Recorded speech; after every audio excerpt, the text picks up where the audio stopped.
काफ़ी दिनों बाद आप लोगों से मुलाकात कर रहे हैं। इधर पिछले 1 महीने से तबीयत और स्वास्थ्य दोनों गड़बड़ थे। आप लोगों के दुआओं से और प्रेम से आज दोबारा फिर हम आपके सामने हैं। तो उसी काम को दोबारा स्टार्ट करते हैं। अभी रिसेंटली बीए इको पेपर हुआ था, वीओ का। क्वेश्चन का पैटर्न अगर आप लोगों ने देखा होगा तो अधिकतर क्वेश्चन सिविल लेवल के थे। तो जिन लोगों ने एग्जाम नहीं भी दिया है तो बहुत लोगों के दिमाग में होगा कि पेपर हमने दिया ही नहीं, मैं क्यों इसको चेक करें। पेपर का पैटर्न ऐसा है, क्वेश्चन की प्रकृति ऐसी है कि आने वाले आरओ, एआरओ, पीसीएस और बाकी एग्जाम में हो सकता है क्वेश्चन की सैम्पलिंग से आने वाले क्वेश्चन का अंदाजा मिल जाएगा। जैसे कई क्वेश्चन डायरेक्शन बाय जाते हैं, जैसे जापान के द्वीप से क्वेश्चन आया था। तो ऐसे ज्योग्राफी में रिवर्स, पास, पीक्स, उनका क्रम पूछा जाता है। जैसे अंडमान निकोबार के जो द्वीप हैं उनका क्रम आता है, ऐसे नदियों का क्रम आता है। तो ज़रूरी है कि आप क्वेश्चन की सैम्पलिंग लें, मैटर कोई भी हो सकता है, और उसी आधार पर अपनी तैयारी को आगे बढ़ाएं। ठीक, क्वेश्चन चूँकि ज़्यादा थे तो हमने इसको 2 पार्ट में डिवाइड कर दिया है। आवाज़ थोड़ी सी कहीं कहीं दिक्कत करेगी क्योंकि हम काफ़ी दिनों बाद आज आपके सामने हैं। लेकिन ये प्रयास था कि चलो इसी बहाने कुछ हम बदलें, कुछ आप बदलें, और अगली मुलाकात और बेहतर होगी। इस उम्मीद के साथ आगे बढ़ते हैं, शुरू करते हैं।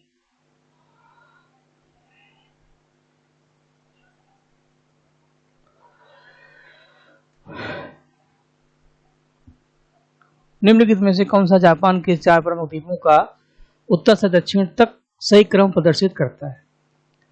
एक बार जीएस में हमने एक क्वेश्चन आपको बताया था कैसे क्वेश्चन आते हैं। इसमें आंसर तो होगा डी। बाकी जापान आपके सामने, ये नॉर्थ है, ये साउथ है। तो सबसे पहले आता है होकुडू, फिर आएगा होन्शु, फिर आएगा शिकोकू,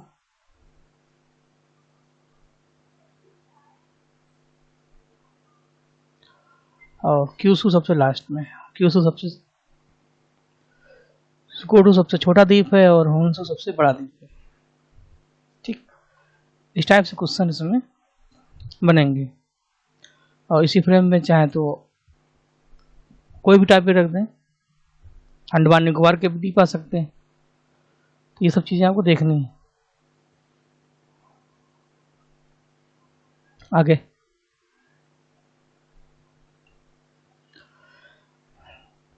ये भी कॉन्सेप्ट क्वेश्चन है।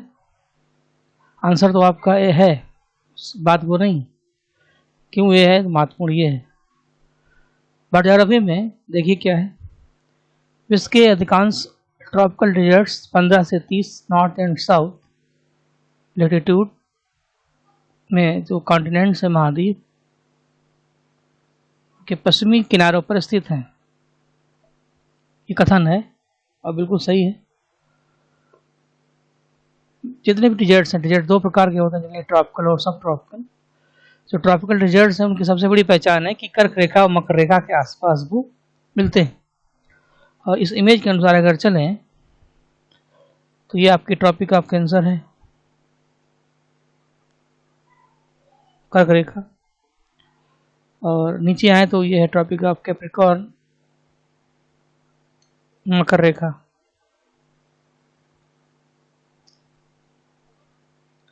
दिमाग में ये बैठा लीजिए, अगर ये ग्लोब है, ये विषुवत रेखा है, ये कर्क है, ये मकर है, ये नॉर्थ हेमिस्फीयर है, ये साउथ हेमिस्फीयर है। जो डिजर्ट्स नॉर्थ में होंगे उनकी सबसे बड़ी पहचान है ट्रॉपिक ऑफ कैंसर, ये उनका लैंडमार्क है। और जो डिजर्ट साउथ में है उनकी सबसे बड़ी पहचान है मकर रेखा के आसपास होना। तो सबसे पहले तो जितने भी डिजर्ट्स हैं इस जोन में, और इस जोन में जितने भी महाद्वीप हैं, कॉन्टिनेंट्स हैं, उनके वेस्टर्न साइड में है। क्यों है वो बताते हैं। अब जैसे यहाँ एशिया है तो इस एरिया में जितने भी डिजर्ट्स हैं, चाहे आपका थार का डिजर्ट्स हो, अरब का डिजर्ट्स हो, सहारा का डिजर्ट्स हो, सोने मोजेब का डिजर्ट्स हो, ये सब कर्क रेखा के आसपास है। ऐसे साउथ में आइए तो अटाकामा का डिजर्ट्स, कालाहारी और मोजब नाविया का डिजर्ट्स और ऑस्ट्रेलिया का ये पूरा एरिया डिजर्ट ही है। तो ये सारे डिजर्ट्स आपके ट्रॉपिकल हैं, वेस्टर्न साइड में है। ठीक, अब जैसे सारा डिजर्ट्स है, पूछा जाए कि सारा मरुस्थल कहाँ है, ये अगर अफ्रीका है तो सहारा कर्क रेखा के सहारे और कालाहारी मकर रेखा के सहारे। चूंकि वेस्ट में है तो अंतर ये है कि ये नॉर्थ वेस्ट हो जाएगा, ये साउथ वेस्ट हो जाएगा। कारण है जो ट्रेड विंड्स हैं, जैसे जैसे पश्चिम की ओर जाती हैं उनकी नमी और आर्द्रता में कमी आती है। व्यापारिक पवनें इस जोन में जब चलती हैं ऐसे, तो इन अक्षांशों तक आते आते हवाएं बिल्कुल ड्राई हो जाती, शुष्क हो जाती, आर्द्रता या ह्यूमिडिटी में नहीं बचती। यही वजह है कि डिजर्ट्स बनते चले जाते हैं और मरुस्थल बढ़ते चले जाते हैं। जैसे भारत का थार का मरुस्थल बना, वैसे सहारा का मरुस्थल बना। तो इनके बनने का प्रोसेस और तरीका लगभग एक जैसा है। नेचर ने कहीं भी कोई भेदभाव नहीं किया। बाकी फिर आगे और मौके मिलेंगे। ठीक, तो कुछ जाए कौन सा मरुस्थल कर्क रेखा से जुड़ा नहीं है, मकर रेखा से जुड़ा नहीं है, उत्तर में है, दक्षिण में है, नहीं है, किस महाद्वीप में है, तो ढेरों क्वेश्चन से बनेंगे। ठीक, ये सब चीज़ें आपको देखनी, बाकी तो आंसर जो है सो है। और बढ़ते हैं। नदियाँ और हाइड्रो प्लांट, इसमें बी आंसर है उकई परियोजना, ताप्ती नदी, जायकवाड़ी, गोदावरी, खड़ग वालसला, मुथा, मोराची, आम्बी। ठीक, सिंपल है। इसमें दो कन्फर्म है, दो थोड़े नए हैं। इतना ध्यान रखना है कि खड़ग वालसला मुथा है और मोराची आम्बी, ये कुछ लोगों के लिए नया हो सकता है, बाकी सब जनरल है। कोयला क्षेत्र और अवस्थी। भारत में कोयला दो प्रकार का होता है, गोंडवाना और टर्सरी। तो ये आपका जो कोल है इसमें ए आंसर है। उसी क्रम से असम में माकुम क्षेत्र है, अरुणाचल प्रदेश में नामचिक और डामचिक है, झारखंड में गिरिडीह, हजारीबाग, सुहागपुर मध्य प्रदेश में पड़ता है। ठीक,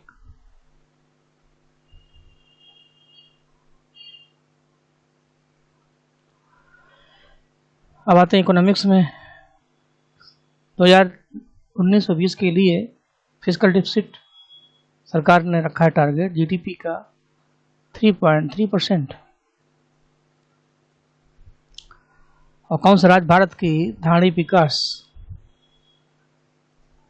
लक्ष्य सूचकांक के शीर्ष 5 राज्यों में नहीं है, वो है गुजरात। आगे क्रेडिट एजेंसियां जो भारत की हैं उनका ईयर पूछा गया है, तो केयर एजेंसी 1993 में इसकी स्थापना हुई, इकरा 1991, और सबसे पुरानी है कृषि 1987।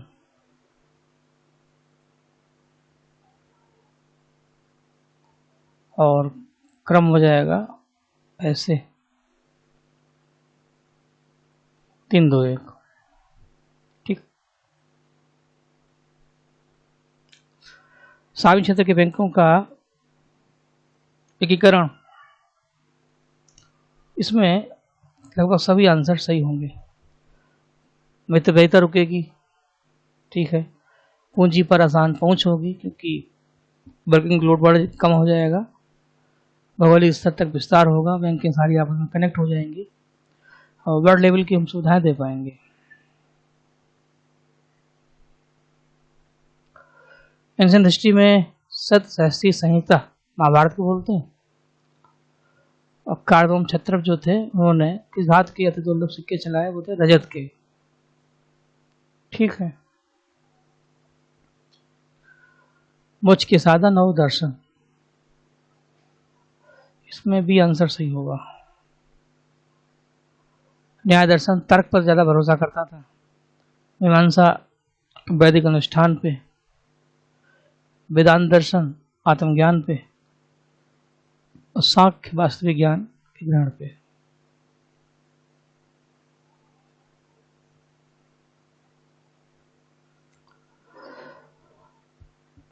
सत्रह मई 1540 में कन्नौज के पास हुआ था युद्ध बेलग्राम का, शेरशाह और हुमायूं के बीच।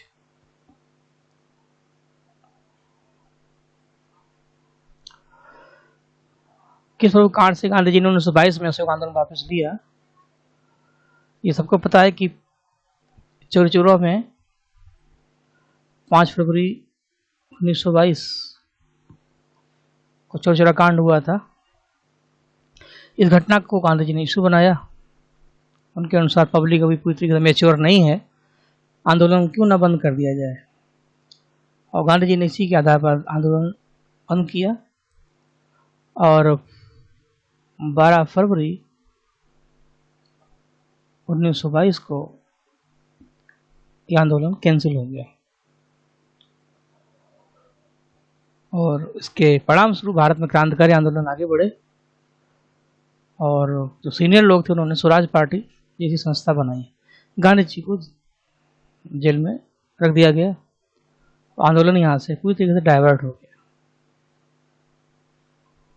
गदर पार्टी से संबंधित नहीं थे तो जो संबंधित थे उनको जान लो। लाला हरदयाल, बरकतुल्ला, रामचंद्र, खुदीराम बोस नहीं थे, ये भी आंसर है। खुदीराम बोस सबसे कम आयु में उनको फांसी हुई थी किंग्सफोर्ड मर्डर के आरोप में। रही बात गदर पार्टी की, तो आप सबको पता है गदर पार्टी की स्थापना 1913 में अमेरिका में हुई थी, सैन फ्रांसिस्को में, यूएसए। और इसके जो फाउंडर्स थे उसमें सोहन सिंह बकना मेन थे और इन्हीं के साथ लाला हरदयाल,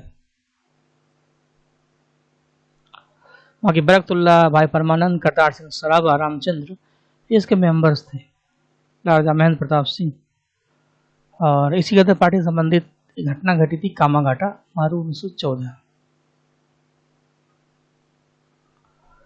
फ़ारेनहाइट तापमान पैमाने पर तापमान 200 फ़ारेनहाइट का सेल्सियस पर होगा 93.3 डिग्री सेल्सियस।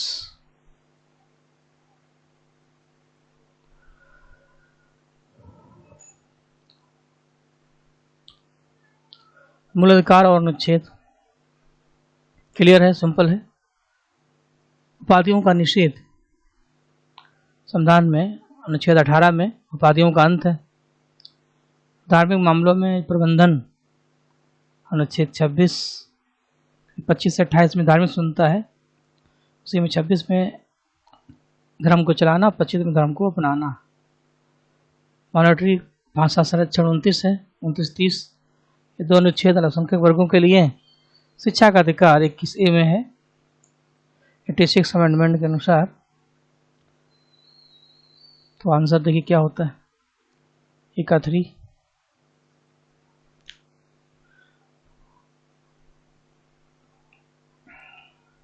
इका 1 नहीं सॉरी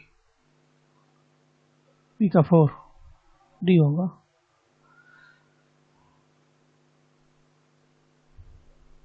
आगे भारत संविधान के 74 संशोधन, 73 और 74 दो ऐसे अमेंडमेंट हैं जो पंचायती राज व्यवस्था से हैं। तो ये ध्यान रखना है कि 73 अगर आ जाता है तो ये विलेज पंचायत से है, 74 आया है तो अर्बन पंचायत से। पहला अंतर, नगर पंचायत नगर पालिका,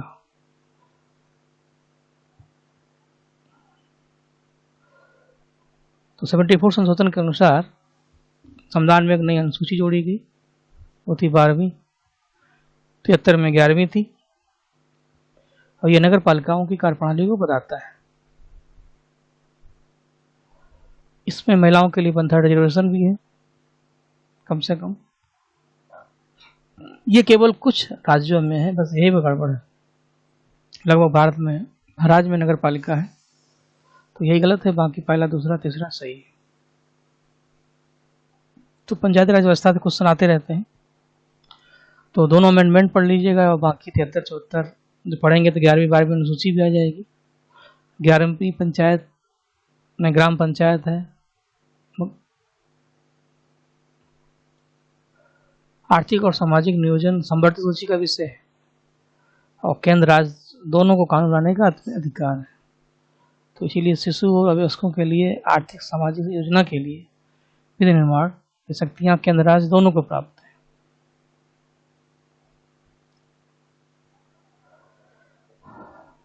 अनुच्छेद उनके विषय,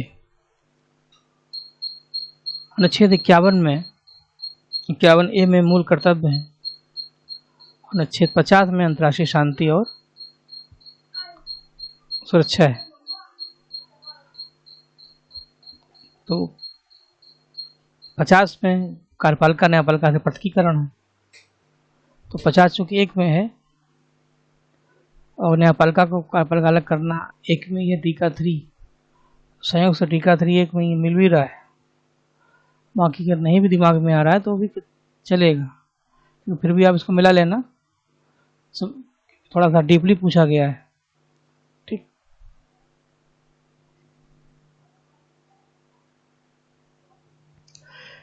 पावर प्लांट और type of energy. Nuclear energy Kudankulam Tamil Nadu, Chamera hydro plant है। सोलर एनर्जी ग्वाल पहाड़ी गुजरात, पतरातू है थर्मल। तो आंसर होगा डी।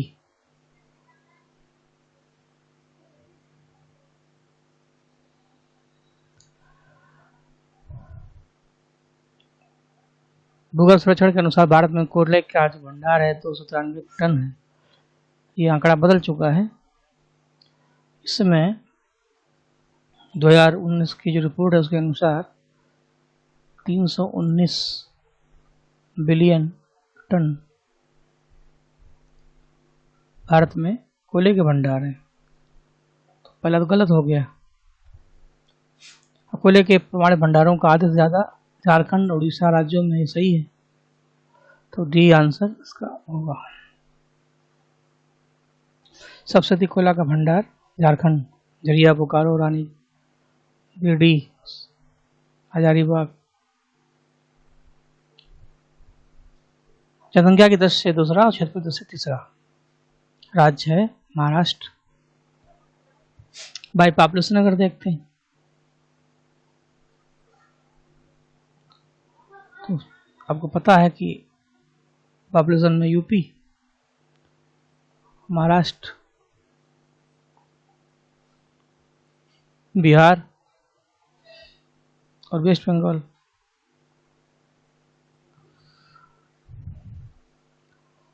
बाई एरिया अगर देखें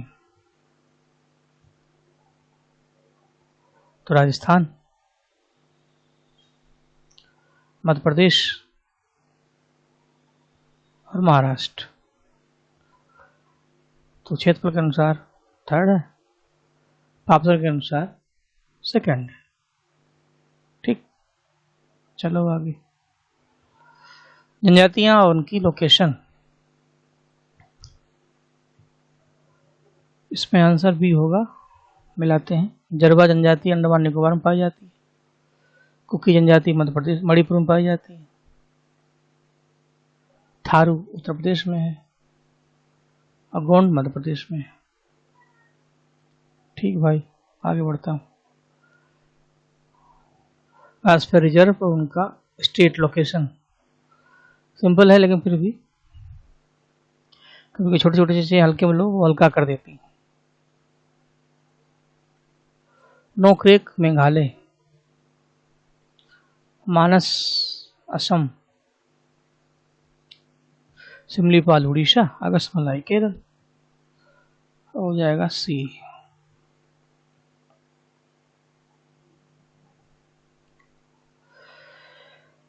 नगरीकरण से क्वेश्चन आते रहते हैं।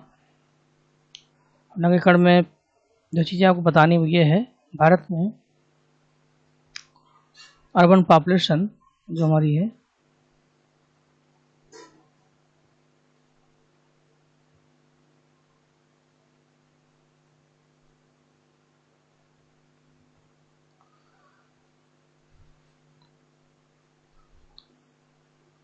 एटी 3.3 करोड़, और नगरीकरण जो है अर्बनाइजेशन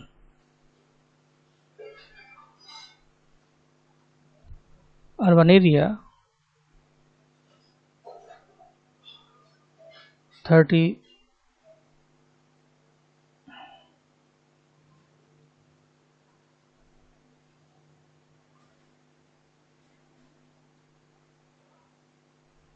7.7 करोड़ परसेंट।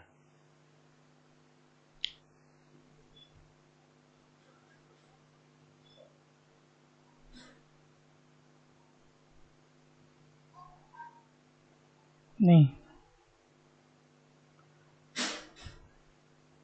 मैं गला लिख गया भाई। अर्बन एरिया है 31.16, अर्बन पॉपुलेशन है 37.7 करोड़। नगरीकरण में 30 प्लस है, ये ध्यान रखना है।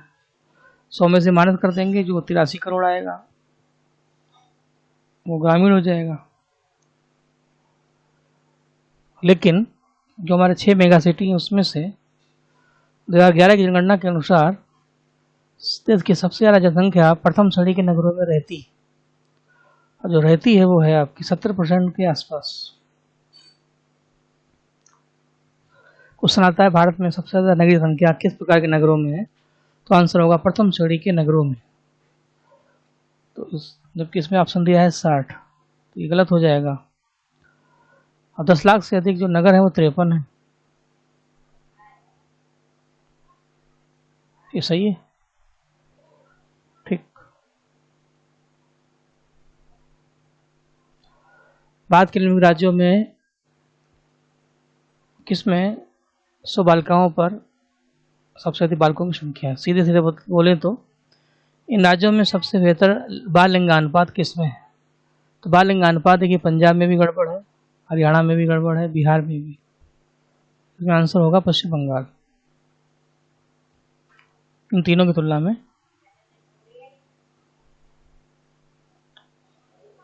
शरीर की सतह से स्वेदन पसीना बहना द्वारा जल की हानि निर्भर करती है टेम्परेचर पर भी और नमी पर भी, तो इसका सी आंसर होगा। कौन सा तत्व पौधों में सूक्ष्म पोषक नहीं है, इसका आंसर होगा मैग्नीशियम, ठीक। ये भी क्वेश्चन अच्छा है, इससे हमेशा क्वेश्चन आते रहते हैं। पंचायती राज व्यवस्था में जो समितियां हैं, सबसे पहले बनी थी बलवंत राव मेहता समिति 1957 में। इन्हीं के सुझाव से राजस्थान के नागौर में ये व्यवस्था शुरू हुई थी ट्रायल के रूप में। 20 साल बाद कांग्रेस पार्टी की सरकार के समय 77 में दूसरे नेता थे अशोक की कमेटी बनी, इन्होंने 2 स्त्री सुझाव दिए, अशोक मेहता ने 3 स्त्री सुझाव दिए। फिर आगे चल कर के राव कमेटी 1985 में बनी, सिंघवी कमेटी 1987 में बनी, और एक कमेटी इसमें और है मेरी तरफ से,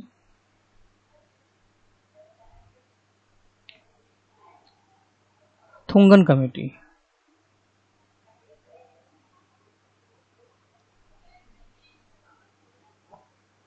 इसका गठन हुआ था 1988 में। क्रम आ जाए ठीक, या आ जाए इनमें से कौन सी समिति पंचायत राज व्यवस्था से संबंधित नहीं है। ठीक, दोनों तरीके से क्वेश्चन बनेंगे।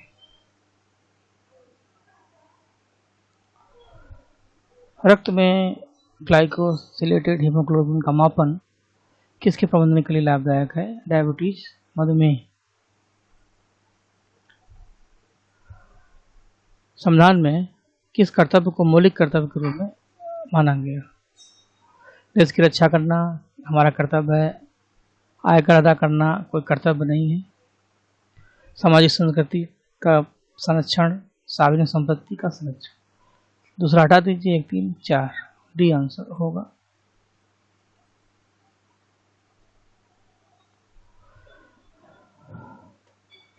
भारत में मंत्रिपरिषद संयुक्त रूप से लोकसभा और राज्यसभा दोनों के प्रति उत्तरदायी है। मंत्रिपरिषद केवल लोकसभा के प्रति उत्तरदायी होती है, तो बाकी लोकसभा और राज्यसभा दोनों के सदस्य मंत्री बनने की पात्रता रखते हैं। सही है, ये गलत है, 8 सही है। भारतीय संविधान का कौन सा भाग केंद्र राज्यों के मध्य वित्तीय संबंधों का विवरण करता है? बासी वित्त, बासी 12। ठीक, तो वित्त होगा 12 में, और विधि संबंध प्रशासनिक संबंध है 11 में।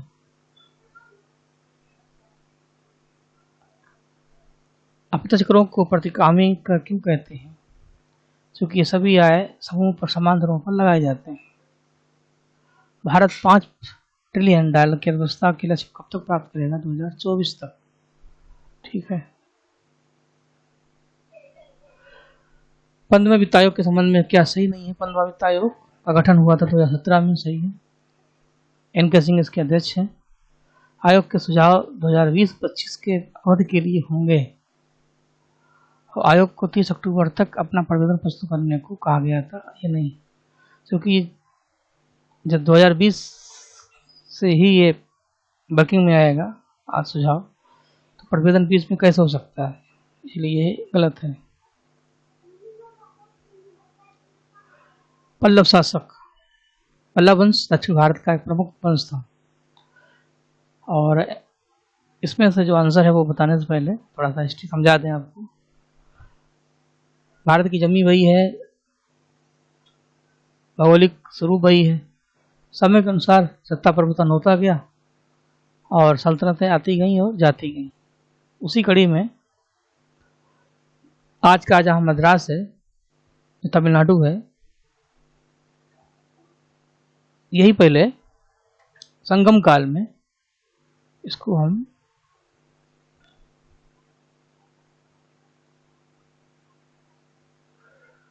चोल वंश कहते थे। चोल, चेल और चोल वंश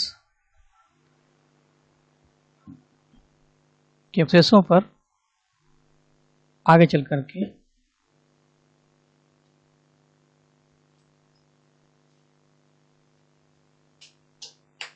पल्लव वंश की स्थापना हुई। 400 से लेकर के 700 800 ईस्वी तक पल्लव वंश ने काम किया, और धीरे धीरे पल्लव वंश के अवशेषों पर पांड्य वंश का उदय हुआ।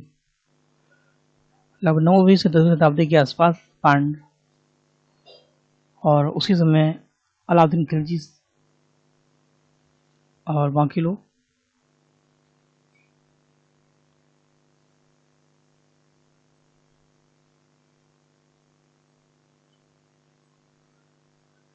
और बाद में चोल वंश का फिर दोबारा उत्थान हुआ राजराज चोल, राजेंद्र चोल के रूप में। इस तरीके से क्षेत्र बहिरा सल्तनत आती गई और जाती गई। ठीक, इसमें जो आंसर होगा, सबसे पहले थे महेंद्र वर्मन फर्स्ट, उसके बाद उनके बेटे नरसिंह वर्मन, फिर परमेश्वर वर्मन, फिर नंद वर्मन। पल्लव वंश में जो एकास्पक मंदिर है, मंडप, उनके लिए पल्लव वंश काफी फेमस रहा है।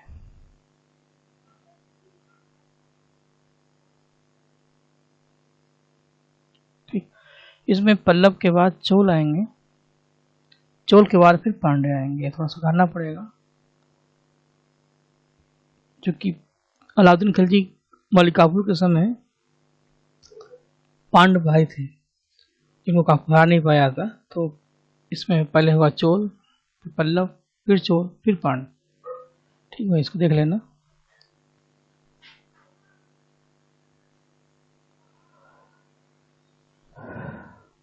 गुदवंश उनकी रानी है। इसमें पहला आंसर सही होगा, मिला लीजिएगा, इसको मिल जाएगा। समाचार पत्र और संस्थापक सुमेलित नहीं है, तहजीब उल अखलाक।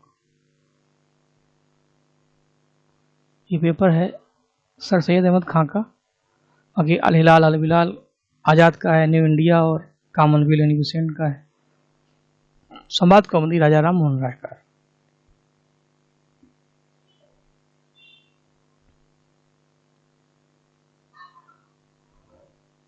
पुस्तकें उनके लेखक ताजुल मासिर हसन निजामी, इकाटू, खजाइन फतू, अमीर खुसरो, इकात्री। आंसर हो जाएगा ए।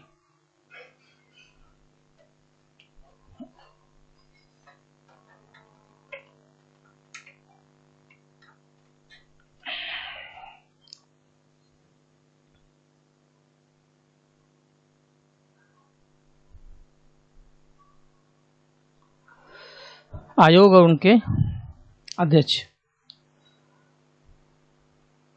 अकाल आयोग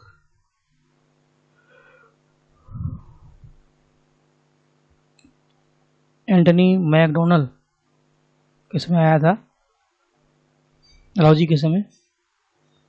फ्रेजर आयोग पुलिस आयोग है। इकात्री, बीकावन, सीका-2।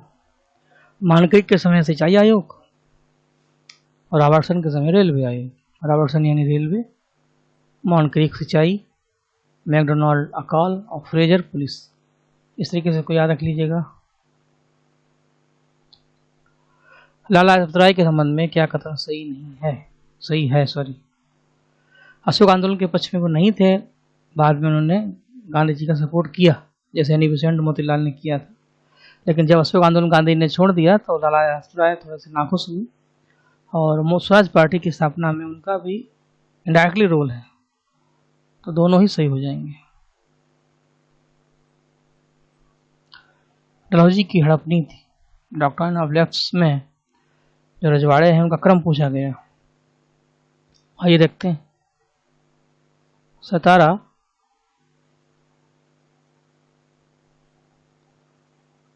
(1848),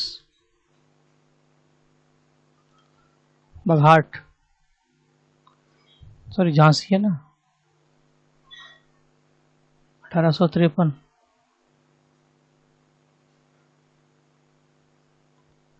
बघाट 50 और उदयपुर 52। देखिए क्या बन रहा है।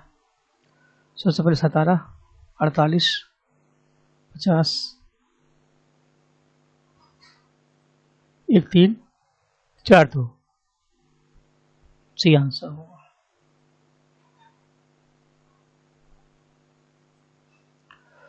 सॉफ्टवेयर और बिजनेस प्रोसेसिंग आउटसोर्सिंग उद्योगों का सबसे बड़ा केंद्र यूपी में कहाँ है? नोएडा है। और कहाँ है? ठीक। उत्तर प्रदेश के निम्नलिखित क्षेत्रों में से अन्ना प्रथा क्षेत्र के कृषि के लिए और वानिकी के लिए अब साफ है। अन्ना प्रथा आप जानते हैं, बुंदेलखंड का एक फेमस रिवाज था। उसमें होता क्या था, खेतों की जो कटाई हो जाती थी तो उसमें जानवर वगैरह, बैल गाय छोड़ दिए जाते थे। अब वो चरते थे, मलमूत्र करते थे, तो मिट्टी पलट जाती थी, उपजाऊ हो जाती थी, माना जाता था। लेकिन इस समय वहाँ पर गबन से एक समस्या हो गई। गाय इसकी है, खेत उसका है, तो आपस में सब लड़ते हैं। इसको लेकर के कोर्ट में भी काफ़ी ज़्यादा सवाल हुआ। तो बुंदेलखंड में आज अन्ना प्रथा किसानों के लिए मुसीबत हो गई। सम्मिलित नहीं है इसमें। कन्नौज इत्र के लिए फेमस है। चित्रकूट लकड़ी खिलौने के लिए, प्रतापगढ़ अमरूद की जेली, बुलंदशहर चीनी मिट्टी के लिए है लेकिन बहुत ज़्यादा नहीं, इसीलिए इसमें बी आंसर ही सबसे सटीक है। बाकी आप देख लेना। अगरिया, बैगा, भुजिया ये जनजातियां हैं सोनभद्र की। फास्फेटिक जैव उर्वरक है राइजोबियम सॉरी। लेखकों के नाम और उपनाम। धनपत राय, मुंशी प्रेमचंद सबको पता है। बैजनाथ मिश्र नागार्जुन का है। निराला निराले हैं। रघुवीर सहाय, विराग गोरखपुरी। तो सी आंसर हो जाएगा। 3, 4, 2, 1।